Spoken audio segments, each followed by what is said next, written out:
إن الحمد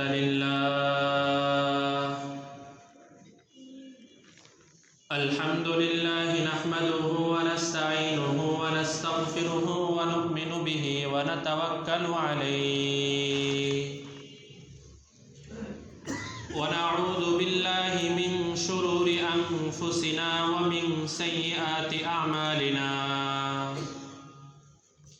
من يهده الله فلا مضل له ومن يضلله فلا هادي له وأشهد أن لا إله إلا الله وحده لا شريك له وأشهد أن سيدنا وسندنا وحبيبنا ومولانا محمدا عبده ورسوله صلى الله تعالى عليه وعلى آله وأصحابه وبارك وسلم تسليما كثيرا كثيرا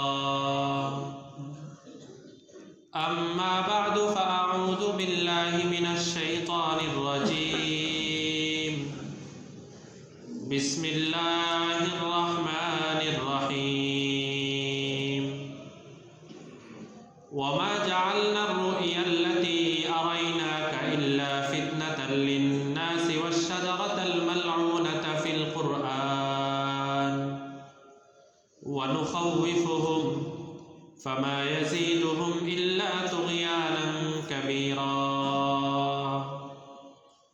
وقال رسول الله صلى الله عليه وسلم من أحب سنتي فقد أحبني ومن أحبني كان معي في الجنة أو كما قال رسول الله صلى الله عليه وسلم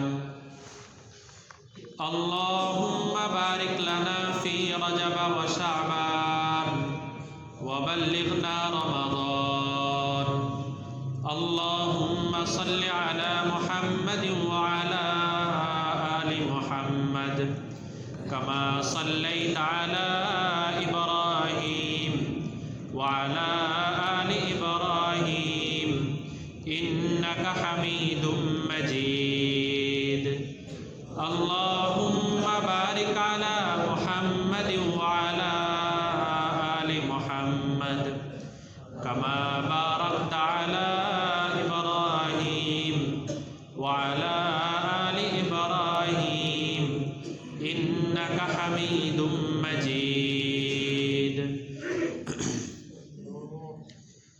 الحمد لله الحمد لله الحمد لله मुअज़्ज़ज़ व मुहतरम हज़रात मुसल्लियान कराम আল্লাহ তাআলার দরবারে দিল থেকে শুকরিয়া আদায় করি যিনি আমাদেরকে সালাতুল জুমা আদায় করার জন্য আগেই মসজিদে আসার তৌফিক দান করেছেন। আমরা অন্তরের অন্তঃস্থল থেকে বলি আলহামদুলিল্লাহ। আমাদের নবীজি সাল্লাল্লাহু আলাইহি ওয়াসাল্লামের বয়স যখন 30 বছর, মতান্তরে 35 বছর, ওই সময় কাবা শরীফ দিন দিন ধসে যাচ্ছিল, ইটগুলো খসে খসে পড়ে যাচ্ছিল। তাই মক্কা শরীফের সমস্ত মানুষরা একসাথে একত্রিত হয়ে মশওয়ারা করলো, পরামর্শ করলো যে আমরা সবাই মিলে কাবা শরীফকে আবার পুনরায় নির্মাণ করব, সুন্দর করে সাজাবো, ভালো মতো বানাবো। এই পরামর্শ যেদিন বসছে ওই দিন নিজেদের মধ্যে একটা আলোচনা হয়েছে। আলোচনাটা ছিল এমন যে আমাদের মধ্যে 100% হালাল ইনকাম আছে এমন কে কে আছে। তো পরামর্শের মধ্যে দেখা গেল একজনও এমন নাই যে বুকে হাত দিয়ে বলতে পারে যে আমার 1 টাকাও হারাম নাই, বরং হারামের সংখ্যা বেশি, হালালের সংখ্যা কম, এমন মানুষের সংখ্যাই বেশি। মক্কা শরীফে ওই সময় এই আবু জাহেল, আবু লাহাব, আরও যারা যারা ছিলেন বড় বড় নেতৃস্থানীয় ব্যক্তিবর্গ যারা ছিলেন, তাদের সবার ইনকামের সংক্ষেপ একটা রিপোর্ট নেওয়া হলো। সেই রিপোর্টের ফলাফল হলো সবার যা ইনকাম আছে সেই ইনকামের অধিকাংশই হারাম, হালকা কিছু কিছু আছে হালাল। এই একটা রিপোর্ট আসার পরে সবাই মিলে এই সিদ্ধান্ত নিল যে আমাদের মধ্যে হালাল টাকা যা আছে তাই আমরা এই কাবা শরীফ নির্মাণের জন্য দিব, হারাম টাকা কিছু দিব না, সব হালাল টাকা দিব।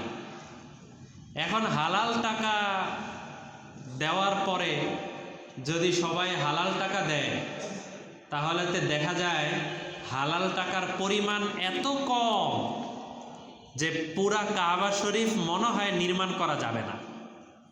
হারাম টাকা এর মধ্যে দিতেই হবে, হারাম টাকা দিলেই কাবা শরীফ সুন্দর করে নির্মাণ করা যাবে, হালাল টাকা শুধু থাকলে কাবা শরীফ নির্মাণ করা যাবে না। আওয়াজটা কানে লাগতেছে, হলুদের ইয়াটা সোজা করে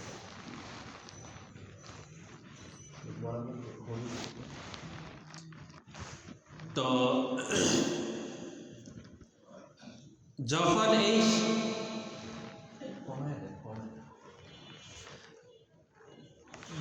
এই সিদ্ধান্ত হলো, যে আমরা কাবা শরীফ নির্মাণের মধ্যে শুধু হালাল টাকা দিব, এখন হালাল টাকা সবাই যার যার সামর্থ্য অনুযায়ী জমা দিচ্ছেন। জমা দেওয়ার পরে দেখা গেল কাবা শরীফ নির্মাণ করতে গিয়ে অল্প একটু জায়গা, এতটুকু জায়গা এটা নির্মাণ করা সম্ভব হবে না, এর আগেই হালাল টাকা সব শেষ হয়ে যাবে।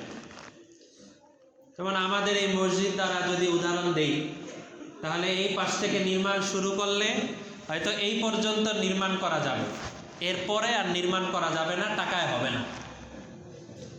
এখন যখন এই সিদ্ধান্ত হলো, এখন কি করা যায়? কাবা শরীফ তো পুরোটা নির্মাণ করা যাবে না, অবস্থাটা কি হবে?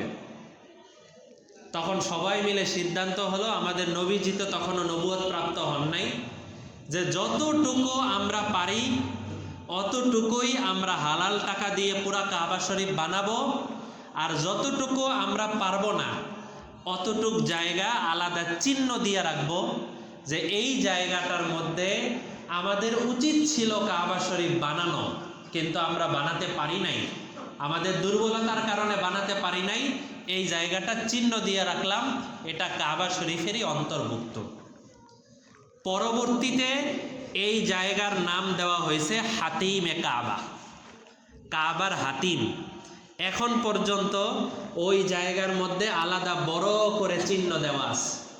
যারা গিয়েছেন তারা তো দেখছেন, যারা যান নাই তারা ছবিতে দেখার কথা, যে কাবা শরীফ উপর থেকে ছবি তুললে একটা পাশে গিয়ে একটা রেক টানা আছে, দাগ টানা আছে। নবীজি সাল্লাল্লাহু আলাইহি ওয়াসাল্লামের ফুফাতো ভাই, নবীজির এন্তেকালেরও আনুমানিক প্রায় ৩৫ বছরের পরে, নবীজি দুনিয়া থেকে চলে যাওয়ার ৩৫ বছর পরে নবীজির ফুফাতো ভাই হযরত আব্দুল্লাহ, তার বাবার নাম জুবায়ের, এই আব্দুল্লাহ বিন জুবায়ের রাদিয়াল্লাহু তাআলা আনহু, উনি মক্কার খলিফা হয়েছে। উনি চিন্তা করলেন, নবীজি বলে গেছিলেন, নবীজি বলছিলেন যে হালাল টাকার যদি টানা হেঁচড়া না থাকতো তাহলে কাবা পুরাটাই নির্মাণ হতো। এখন তো আর কোনো সমস্যা নাই, আমার কাছে তো হালাল টাকা আছে, আমার তো সামর্থ্য আছে। তো উনি কাবা শরীফের এক পাশের দেয়াল ভেঙে ওই হাতিম সহ পুরাটাকে কাবা শরীফ বানায়া সুন্দর পুরা মুকাম্মাল কাবা শরীফ বানায়া ফেলছে। কিন্তু সব জমানায় একজন যদি বাদশাহ হয়, ওই বাদশার বাদশাহী দখল করার জন্য আরও কিছু মানুষ লেগে থাকে না? লেগে থাকে না? এই জমানায় নাই? একজন সরকার হলে বিরোধী দল থাকে না, তারা কিভাবে সরকার হবে বলা লাগবে না, এমনি কোত্থেকে। কারণ বাদশাহী এটাই এমন একটা মজার জায়গা, যেই জায়গার লোভ মানুষ সামলাতে পারে না। তৎকালীন জমানায় একজন উজির ছিল, যে পরবর্তীতে বাদশাহ হয়েছে, তার নাম ছিল হাজ্জাজ বিন ইউসুফ। আপনারা নাম শোনার কথা, হাজ্জাজ বিন ইউসুফ। এই হাজ্জাজ বিন ইউসুফ সে নবীজির এই ফুফাতো ভাই, পরিষ্কার সাহাবী, যিনি জন্ম হওয়ার পরে সর্বপ্রথম তার মুখের লালা, তার খাবার ছিল আমাদের নবীজির মুখের লালা। এত নবীজির আপন ফুফাতো ভাই এবং প্রিয় সাহাবী, এর বিরুদ্ধে লেগে গেছে হাজ্জাজ বিন ইউসুফ। হাজ্জাজ বিন ইউসুফ যেভাবেই হোক এই আব্দুল্লাহ বিন জুবাইরের শেষ করতে হবে। এক পর্যায়ে তার বাহিনী নিয়ে এসে ঠিকই নবীজির এই আপন ফুফাতো ভাইকে ধরে শুলির মধ্যে চড়িয়ে তাকে হত্যা করে দিয়েছে। ভালো কথা, দিয়েছে। এবার হাজ্জাজ বিন ইউসুফ নবীজির ফুফাতো ভাইকে মেরে কাবা শরীফের কাছে আসছে। কাছে এসে বলে, যেই কাবার একটা পাশ আব্দুল্লাহ বিন জুবাইর রাখছে, আমি সেই কাবারে রাখতে দিব না। সে সাথে সাথে মিস্ত্রি ডেকে এনে কাবা শরীফ ভেঙ্গে আগের মতো ওই হাতিমের মতো বানায় ফেলছে। এই হলো হাজ্জাজ বিন ইউসুফের ঘটনা। হাজ্জাজ বিন ইউসুফ তো কিছুদিন পরে মারা গেছে। মারা যাওয়ার কয়েক দফা পরে আরেকজন বাদশাহ আসছেন, তার নাম হলো বাদশাহ হারুনুর রশিদ। তার নামও তো শুনছেন। উনি হজে আসছেন। উনি হজে আসার পরে উনি আবার চিন্তা করলেন যে যেহেতু হাতিমটা বাহিরে এখন ভেঙ্গে এটাকে আগের মতো বানানো হয়েছে, আমি তাহলে এটাকে আগের মতো বানায় দিই। মালিকি মাযহাবের ইমাম হযরত ইমাম মালিক রহমতুল্লাহ, এই বাদশাহ হারুনুর রশিদের অভ্যাস ছিল, সে যত কাজ করত, কোনো কাজ সে ইমাম মালিকের মশওয়ারা ছাড়া করতো না। বাদশাহ ছিল কিন্তু মশওয়ারা করত মৌলভী সাহেবের সাথে, মাওলানা সাহেবের সাথে, আল্লাহওয়ালাদের সাথে। ইমাম মালিকের কাছে তিনি মশওয়ারা করলেন, হযরত আমি এই কাবা শরীফকে পুরা কাবা মিলিয়ে আগের মতো করে ফেলতে চাই, এই ব্যাপারে আপনার মশওয়ারা। হযরত ইমাম মালিক রহমতুল্লাহ আলাইহি ওই দিন মক্কা শরীফে দাঁড়িয়ে পরামর্শ দিয়েছেন, দেখেন আপনি এখন এই কাবা শরীফকে আগের মতো বানাবেন, আপনার বাদশাহী যে দখল করবে সে আবার কাবা শরীফে আবার হাতিম বাদ দিবে, আবার এর পরের জন আগের মতো বানাবে, এর পরের জন এসে আবার ভাঙবে। এই কাবা শরীফ নিয়ে তো একটা খেলতামাশা শুরু হয়ে গেছে। এই সমস্ত খেলতামাশার কোনো সুযোগ দেওয়া যাবে না। তাই হাতিম যেভাবে আছে এইভাবেই থাকুক। যেহেতু নবীজির সারা জমানায় নবীজি এটাকে ভেঙ্গে আগের মতো বানায় নাই, তাহলে আমাদেরও আর বারবার আগের মতো বানানোর কোনো প্রয়োজন নাই। এই বাদশাহ হারুনুর রশিদ আর এটাকে কোনো ধরনের পরিবর্তন করলেন না। আজও পর্যন্ত কাবা শরীফ ওইভাবেই আছে। এখন তো ইচ্ছা করলে কাবা শরীফ আগের মতো বানানো যায়, কিন্তু বানানো যাবে না, বানানো হবে না। এটার উপরেই ইজমা, ওলামায়ে কেরামের ঐক্যমত, জমহুর ওলামায়ে কেরাম। অনেকে বলে জমহুর আবার কি জিনিস, ওলামায়ে কেরাম আবার কি জিনিস? যা কোরআনে পাবো, যা হাদিসে পাবো, যা দেখবো তাই। কিন্তু জমহুর ওলামায়ে কেরাম, হক্কানি ওলামায়ে কেরামের বড় দল, তারা এই বিষয়ে একমত যে কাবা শরীফ যেভাবে ছিল নবীজির জমানায় ঠিক ওইভাবেই রাখা হবে। যদিও নবীজি বলছেন, তারপরেও কাবা শরীফ ভেঙে আগের মতো করা যাবে না। এইভাবেই কাবা শরীফ এখনো আছে। আমাদের নবীজির একটা অভ্যাস ছিল, আমাদের নবীজি অবসর সময় কাবা শরীফের চত্বরে যখন ইবাদত করতেন, অনেক সময় ওই হাতিমের ভিতরে গিয়ে নামাজ পড়তেন। কেন? কারণ হাতিমের ভিতরটা তো কাবা শরীফের অন্তর্ভুক্ত। এটার ভিতর দিয়ে যদি কেউ শর্টকাট তাওয়াফ করে, হাতিমের ভিতর দিয়ে চলে যায়, তাহলে তার তাওয়াফ হবে না। কারণ কাবার ভিতর দিয়ে তাওয়াফ হয়ে যাবে। শরীয়তের মাসালা তো কাবার বাহির দিয়ে তাওয়াফ করতে হবে। সুতরাং তাওয়াফকারী যারা আছে তারা কাবার বাহির দিয়ে তাওয়াফ করতে হবে। তো আমাদের নবীজি অনেক সময় এই হাতিমের ভিতরে নামাজ পড়তেন। আবার ইবাদত করতে করতে যখন নবীজির একটু ক্লান্তি চলে আসতো, একটু খারাপ লাগতো, তখন নবীজির অভ্যাস ছিল এই হাতিমের মধ্যে হেলান দিয়ে বসে থাকতেন। হাতিমের যে এরিয়াটা, এই জায়গায় হেলান দিয়ে বসে থাকতেন এবং ওই জায়গায় নবীজি অনেক সময় ঘুমিয়েও যেতেন, আর বেশিরভাগ সময় হেলান দিয়ে বসে থাকতেন। এখনও অনেক আল্লাহওয়ালারা আছেন, যদিও ওই জায়গায় অনেক ভিড় থাকে, ওই জায়গায় হেলান দিয়ে বসার মতো এখন পরিস্থিতি থাকে না, মানুষের অনেক ভিড় থাকে, তারপরেও নবীজির ওই সুন্নত জিন্দার জন্য এখনও অনেক আল্লাহওয়ালারা 1 সেকেন্ডের জন্য হলেও ওই হাতিমের সাথে হেলান দিয়ে গিয়ে বসেন। এটা নবীজি বসতেন, এই জন্য বসা, আর কোনো কিছু না। আলাদা ওখানে হেলান দিয়ে বসলে এত এত সওয়াব হবে, এত কিছু হবে, এরকম কিছু না, শুধু বসা, নবীজির সাথে মিল রাখা। তো আমাদের নবীজি মেরাজ থেকে আসার পরের দিন হেলান দিয়ে এভাবে বসে আছেন। এক একজন এক এক দল কাফেরদের বড় বড় যারা, তারা এসে, নবীজি তো হেলান দিয়ে বসা, তারা এসে বলে, কি ব্যাপার মোহাম্মদ, আপনি এক রাতে আপনার বাসার ছাদ ফেটে গেছে, আপনার কাছে জিবরাইল আসছে, আপনার কাছে বোরাক আসছে, সেই বোরাকের মধ্যে উঠিয়ে আপনাকে নিয়ে গেছে, এক রাতে মক্কা শরীফ থেকেই আপনি চলে গেছেন ফিলিস্তিনের বাইতুল মুকাদ্দাসে, বাইতুল মুকাদ্দাস থেকে আপনি চলে গেছেন আসমানে, সেখান থেকে একদম উপরে আবার নিচে চলে আসছেন এক রাতের মতোই। আচ্ছা বলেন তো দেখি, বাইতুল মুকাদ্দাসের দরজা কয়টা? আচ্ছা বলেন তো দেখি, বাইতুল মুকাদ্দাসের ডান পাশের জানালা কয়টা? আচ্ছা বলেন তো দেখি, বাইতুল মুকাদ্দাসের বাম পাশের জানালা কয়টা? এইভাবে নবীজিরে প্রশ্ন করা শুরু করছে। আমাদের নবীজিকে উনি কি ওই সময় গিয়ে বাইতুল মুকাদ্দাসের দরজা জানালা গণনা করছেন নাকি? আমাদের মুসল্লিদেরকে, যারা এখানে 10 বছর ধরে নামাজ পড়েন, তাদেরকেও যদি জিজ্ঞেস করি আমাদের এই মসজিদের দরজা জানালা কয়টা, অনেকেই তো বলতে পারবো না, বলতে পারবো নাকি? তো নবীজিকে জিজ্ঞেস করতেছে, বলেন তো দরজা কয়টা, বলেন তো জানালা কয়টা, বলেন তো কোন দিক দিয়ে বের হতে হয়, ইত্যাদি ইত্যাদি নানান ধরনের প্রশ্ন। মানে একজন মানুষকে বেইজ্জত করতে হইলে যা যা প্রশ্ন করা দরকার, এই সমস্ত প্রশ্ন করা শুরু করে দিল।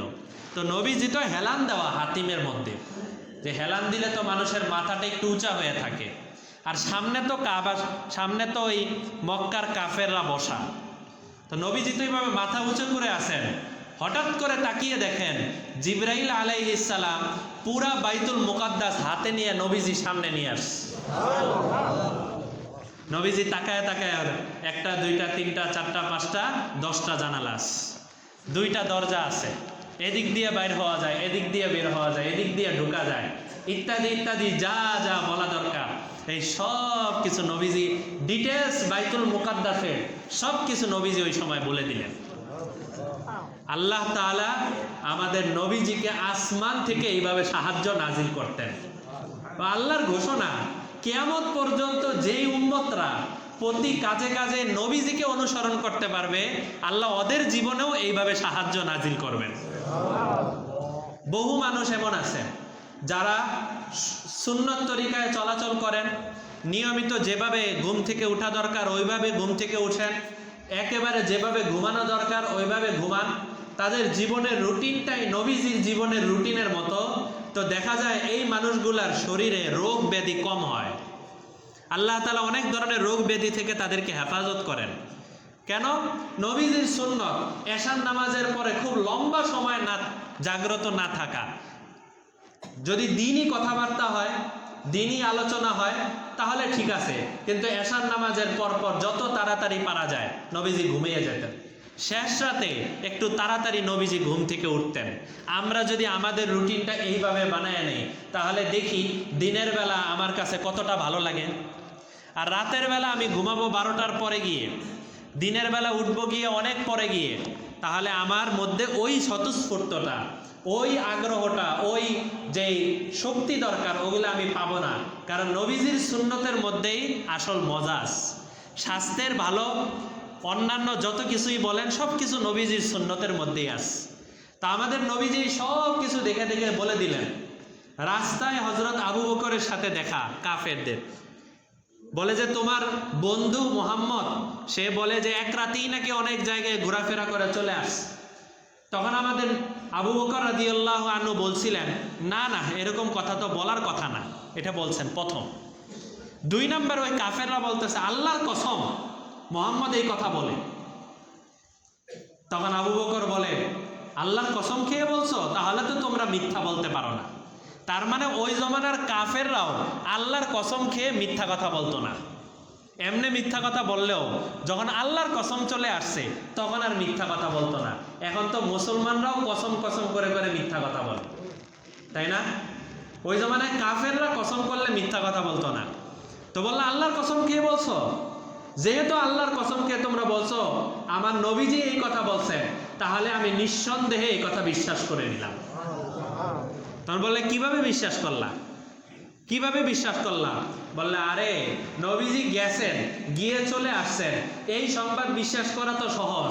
আমি তো এর চেয়েও কঠিনটা বিশ্বাস করি।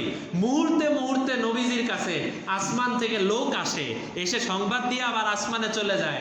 ওইটা যদি আমি বিশ্বাস করতে পারি তাহলে এটা বিশ্বাস করতে সমস্যা কোথায়? এই জন্য আমাদের নবীজি হযরত আবু বকরকে উপাধি দিয়ে দিলেন সিদ্দিক আকবর। সেই হলো আমার উম্মতের মধ্যে সবচেয়ে বড় সিদ্দিক। তার মানে আমরা সবাই বিশ্বাস করি আমাদের নবীজি যা বলছেন সত্য বলছেন, নবীজির আনা সব সুন্নত সত্য, এগুলো আমরা বিশ্বাস করি। কিন্তু বিশ্বাস করলেও আমি এটা নিশ্চিত না। আমরা অনেক সময় একটু দোদুল্যমান অবস্থায় থাকি। আমাদের সমস্ত বিশ্বাসকে একত্রিত করা হলেও হযরত আবু বকরের বিশ্বাস এর চাইতেও বেশি হবে। হযরত আবু বকর যেহেতু সিদ্দিক আকবর, এই জন্য ওনার বিশ্বাস এর চাইতেও অনেক বেশি। দ্বিতীয় আরেকটা বিষয় বলতে চাচ্ছি, সেটা হলো আমাদের নবীজি সাল্লাল্লাহু আলাইহি ওয়াসাল্লাম যখন ফিলিস্তিনে গেছেন, বাইতুল মুকাদ্দাসে গিয়েছেন, যাওয়ার পরে একামাত হয়ে গেছে, কেউ ইমামতির জন্য আগে বাড়ে না। হযরত জিবরাইল আলাইহিস সালাম তখন আমাদের নবীজিকে ইমামতির জন্য আগে বাড়ায় দিচ্ছে। নামাজের পরে জিবরাইল বলছেন পিছনে কারা জানেন? নবীজি বললেন না। বললেন হযরত আদম থেকে ঈসা আলাইহিস সালাম পর্যন্ত সকল নবীরা আপনার পিছনে মুক্তাদি ছিল। এই জন্য আমার নবীর একটা উপাধি হলো ইমামুল আম্বিয়া, সমস্ত আম্বিয়াদের ইমাম, সমস্ত নবীদের ইমাম। নবীজি যখন উপরে চলে গেলেন, এই বাইতুল মুকাদ্দাস থেকে উপরে চলে গেলেন, প্রথম আসমানে একদম বুখারীর মধ্যেই আছে, প্রথম আসমানে হযরত আদম আলাইহিস সালাম, দ্বিতীয় আসমানে 2 জন, হযরত ঈসা আলাইহিস সালাম, হযরত ইয়াহইয়া আলাইহিস সালাম। ইয়াহইয়াকে মনে আছে যারা তাফসিরে থাকেন, হযরত জাকারিয়ার ছেলে। তো জাকারিয়ার ছেলে আর হযরত ঈসা এই 2 জন একসাথে। তৃতীয় আসমানে হযরত ইউসুফ আলাইহিস সালাম, চতুর্থ আসমানে হযরত ইদ্রিস আলাইহিস সালাম, পঞ্চম আসমানে হযরত হারুন আলাইহিস সালাম, ষষ্ঠ আসমানে হযরত মুসা আলাইহিস সালাম, আর একদম 7 নম্বর আসমানে হযরত ইব্রাহিম আলাইহিস সালাম। এই 7 জনের সাথে দেখা, 8 জনের সাথে দেখা হয়েছে। 6 নম্বর আসমানে হযরত মুসার সাথে দেখা করে যখন নবীজি উপরে চলে যাচ্ছেন, তখন হযরত মুসা জোরে জোরে কান্না শুরু করে দিচ্ছেন, কাঁদতেছেন। ফালাম্মা জাওয়াজতু বাকা, মুসা জোরে জোরে কাঁদতেছেন। কিলা মা ইউবিকিকা, হযরত মুসাকে জিজ্ঞেস করা হলো কি ব্যাপার, আপনি এত কান্নাকাটি করেন কেন?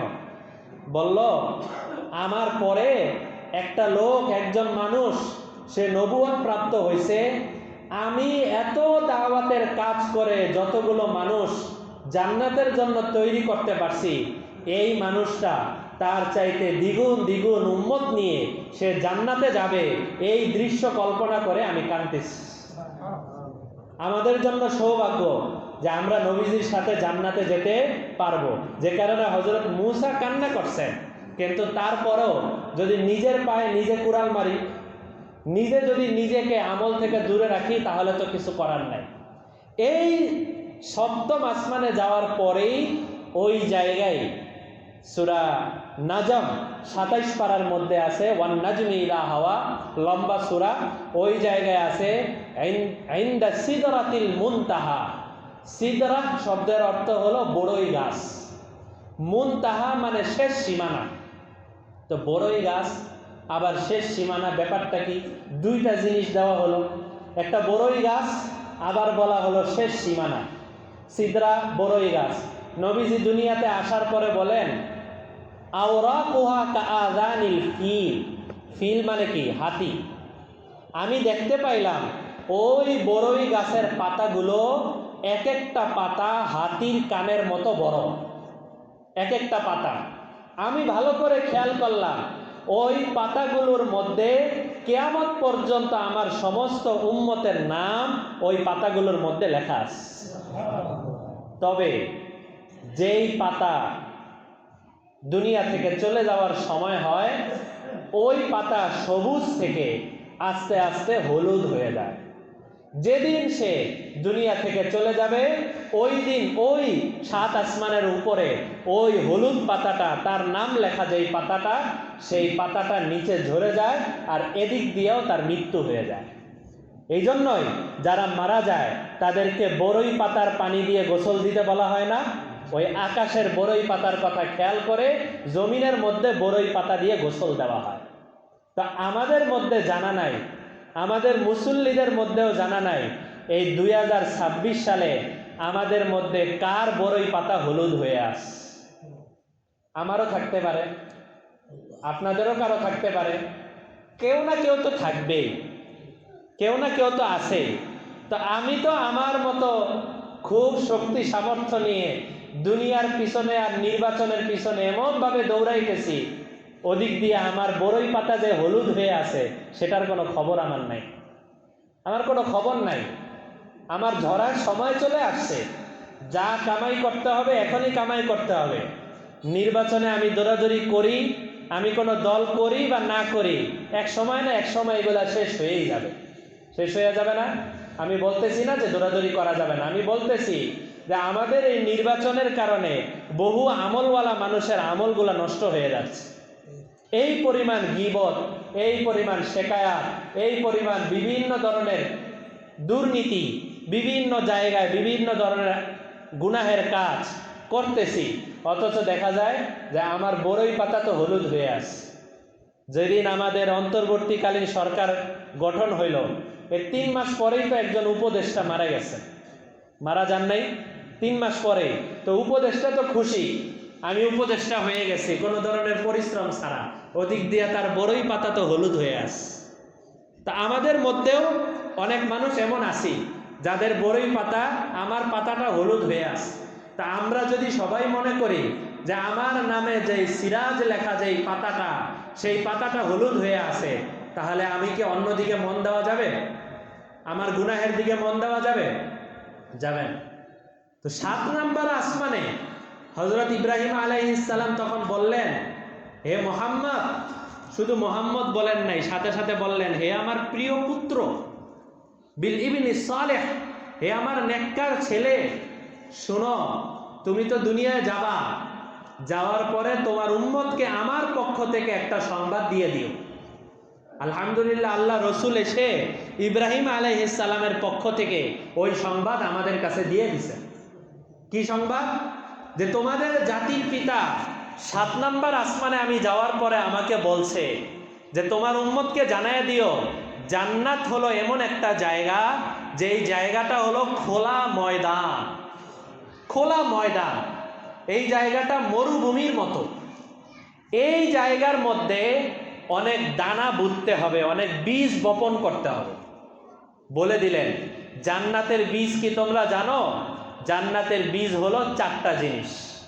1 নাম্বার সুবহানাল্লাহ, 2 নাম্বার আলহামদুলিল্লাহ, 3 নাম্বার লা ইলাহা ইল্লাল্লাহ, 4 নাম্বার আল্লাহু আকবার।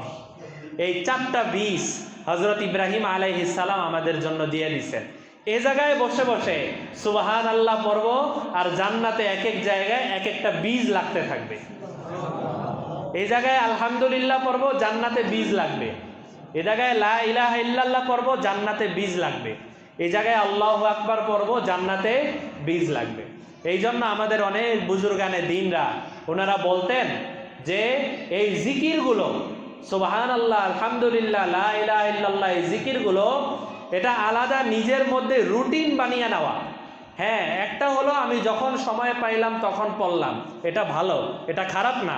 কিন্তু আরেকটা হলো আমি নিজের জন্য রুটিন বানিয়ে নিলাম, প্রত্যেকে যার যার সামর্থ্য অনুযায়ী। আমাদের মধ্যে যাদের ব্যস্ততা কম আছে তারা একটু বেশি করে নেই। আমি প্রত্যেক দিন সকালবেলা এই তাসবিহগুলো 500 বার 500 বার করে করে পড়ব। মোট 2000 বার পড়া হবে। সুবহানাল্লাহ 500 বার, আলহামদুলিল্লাহ 500 বার, আল্লাহু আকবার 500 বার, লা ইলাহা ইল্লাল্লাহ 500 বার। আর যাদের ব্যস্ততা আছে, যাদের অন্য ধরনের কাজ আছে, আমরা নিজেরা একটা গণনা করে নেই যে অন্তত সবাই 100 বার করে তো আমরা সবাই পড়তে পারি। 100 বার পড়তে কয় মিনিট লাগবে? সব মিলে 5-7 মিনিট লাগবে। 100 বার যদি আমরা এই তাসবিহগুলো পড়ি, প্রত্যেক দিন সকালবেলা 100 বার করে, আবার মাগরিবের পরে 100 বার করে আমরা এই তাসবিহগুলো পড়ি, তাহলে দেখা যাবে যে আমার প্রতিদিন 800টা দানা জান্নাতের মধ্যে লাগতেছে। আমাদেরকে শয়তান অনেক সময় ধোঁকা দেয়, বলে যে 800 800 800 800 অনেক দানা তো জান্নাতের মধ্যে লেগে গেছে, এত দানা দিয়ে কি করবি? আরে ভাই, আমার খেয়াল রাখতে হবে আমি যেই তাসবিহগুলো পড়তেছি আমি কি আল্লাহর হক আদায় করে পড়তে পারতেছি? আমার তো মনে করতে হবে আমার এই তাসবির মধ্যে হক আদায় হচ্ছে না, একটা দানাও লাগছে কিনা সন্দেহ আছে, মৃত্যুর আগ পর্যন্ত আমি পড়তে থাকবো, তাহলে দেখা যাবে শয়তান ধোঁকা দিয়ে আমার সাথে কুলায় উঠতে পারবে না। কিন্তু যদি আমি শয়তানের ধোঁকায় পড়ে, অনেক সময় অনেকে প্রশ্ন করে বসে অমুক আমল করলে জান্নাতে একটা বাড়ি হয়ে যাবে। একটা বাড়ি হইলেই তো কত কিছু, আর কিছু লাগে নাকি? আরে একটা বাড়ি যে হয়েছে তোমার, এটার কি নিশ্চয়তা আছে? তোমার কাজের মধ্যে কতটুকু ইখলাস আছে? তো আমরা চেষ্টা করি যে আমাদের মধ্যে এই জিকিরগুলো আমরা সকালবেলা এবং সন্ধ্যাবেলা এই জিকিরগুলো অভ্যাসে পরিণত করতে পারবো না? হযরত মুসা আলাইহিস সালাম, হযরত মুসা আলাইহিস সালাম, আল্লাহ তাআলা ওনাকে আদেশ করছেন, মুসা যাও তো গিয়ে ফেরাউনের কাছে দাওয়াত দাও। তখন হযরত মুসা দুইটা বিষয়ে দোয়া করছিলেন। একটা দোয়া হলো, হে আল্লাহ, আমার সিনাটাকে খুলে দেন, আমার মুখের মধ্যে একটু জড়তা আছে, আপনি দয়া করে আমার জড়তাটাকে দূর করে দেন। আরেকটা বিষয় হলো, আমার ভাই হারুন, ওকেও আমার সাথে দায়িত্ব দিয়ে দেন, আমরা দুইজন মিলে ফেরাউনের কাছে দাওয়াত নিয়ে যাব। এরপরে হযরত মুসা যে কথাটা বলছেন সেটাই বলতে চাচ্ছি। হযরত মুসা বলেন, 16 পারায় আছে, মুসা বলেন, কাই নুসাব্বিহাকা কাসীরা ওয়া নাযকুরুকা কাসীরা। মুসা বলেন যে হারুনরে যদি আমার সাথে দায়িত্ব দেন, তাহলে কিছু সময় হারুন ফেরাউনকে দাওয়াত দিবে, হারুন দায়িত্ব আদায় করবে, হারুন বিভিন্ন কাজ করবে, আর ওই ফাঁকের সময়টা আমি তাসবিহ পড়তে থাকবো, আমি আপনার জিকির করতে থাকবো। দেখছেন, জিকিরের জন্য সময় বের করার জন্য উনি আরেকজন লোক নিয়ে নিছেন, যে উনিও কিছু দায়িত্ব আঞ্জাম দেখ, উনি দায়িত্ব আঞ্জাম দিলে আমি কিছু সময় জিকির করতে পারবো। বাস্তবতা হলো, যারা সকালবেলাও জিকির করে সন্ধ্যাবেলাও জিকির করে, তাদের সাধারণত আমলের মধ্যে অলসতা তৈরি হয় না। এই জিকিরের একটা পাওয়ার আছে, অলসতা তৈরি হয় না। তো হযরত ইব্রাহিম আলাইহিস সালাম ওই আসমান থেকে আমাদেরকে যেই সংবাদ দিয়েছেন, এই সংবাদ অনুযায়ী আমরা আমল করবো তো ইনশাআল্লাহ? এই সংবাদ অনুযায়ী আমল না করে, যেগুলা বললাম এগুলা অনুযায়ী আমল না করে যদি হালুয়া রুটি নিয়ে ব্যস্ত হয়ে যায়, যদি লম্বা লম্বা নামাজ নিয়ে ব্যস্ত হয়ে যায়, লম্বা লম্বা নামাজ পড়া অবশ্যই ভালো, কিন্তু যেই দিন নবীজি আলাদাভাবে যে আমি সবে মেরাজে গেছি সুতরাং তোমরাও সবে মেরাজ পালন করো, এরকম কোনো হাদিস বুখারী, মুসলিম, তিরমিজি কোনো হাদিসের কিতাবের মধ্যে নাই। হ্যাঁ, বহু আগে থেকে সবে মেরাজ উদযাপন হয়ে আসে, এই জন্য আমাদেরও এখন সরকারি ছুটি দেয়, কিন্তু আলাদা এটাকে সওয়াব মনে করে রোজাও রাখা যাবে না। হ্যাঁ, আপনি ধারাবাহিকভাবে রোজা রাখেন, ধারাবাহিকভাবে যে রোজা রাখেন সেই রোজা রাখেন, সমস্যা নাই। মুনতাহা একটা তো বড়ই গাছ, আরেকটা বলছে শেষ সীমানা। এই কথাটা বলে দেই, শেষ সীমানা কেন বলা হইল? এই বড়ই গাছকে শেষ সীমানা কেন বলা হইল? আমাদের নবীজি বলেন, শেষ সীমানা বলার একটা কারণ হলো, আমরা যত আমল করি না কেন, সুবহানাল্লাহ পড়ি, আলহামদুলিল্লাহ পড়ি, জিকির করি, নামাজ পড়ি, তাসবিহ পড়ি, তেলাওয়াত করি, মানুষকে হাদিয়া দেই, মানুষকে দান সদকা খয়রাত করি, মসজিদে দান করি, এই যত আমল আছে এই সমস্ত আমলগুলো জমা হয়ে এগুলো সব ওই বড়ই গাছের কাছে গিয়ে অপেক্ষা করে। এরপরে সোমবার আর বৃহস্পতিবার, প্রত্যেক সোমবার আর প্রত্যেক বৃহস্পতিবার আল্লাহ তাআলার কাছে আলাদাভাবে এই আমলগুলা পেশ করা হয় যে হে আল্লাহ, ফেরেশতারা দেখা আপনার অমুক বান্দা এই সোমবার পর্যন্ত এতগুলো নামাজ পড়ছে, এতগুলো জিকির করছে, এতগুলো তেলাওয়াত করছে, এতগুলো আমল করছে। আমাদের নবীজি বলতেন এই জন্য প্রতি সোমবারেও আমি রোজা রাখি, প্রতি বৃহস্পতিবারেও আমি রোজা রাখি, কারণ যখন আমার আল্লাহর কাছে আমার আমল দেওয়া হবে ওই সময় আল্লাহ দেখবেন আমার বান্দাটা তো এখনো আমার রাজির জন্য না খেয়ে পড়ে আছে, তা আমি রোজা থাকা অবস্থায় আমার আমলটাকে পেশ করা হবে, তাহলে আল্লাহ তাআলা হয়তো খুশি হয়ে যাবেন। এই জন্য নবীজি সোমবারেও রোজা রাখতেন, বৃহস্পতিবারেও রোজা রাখতেন।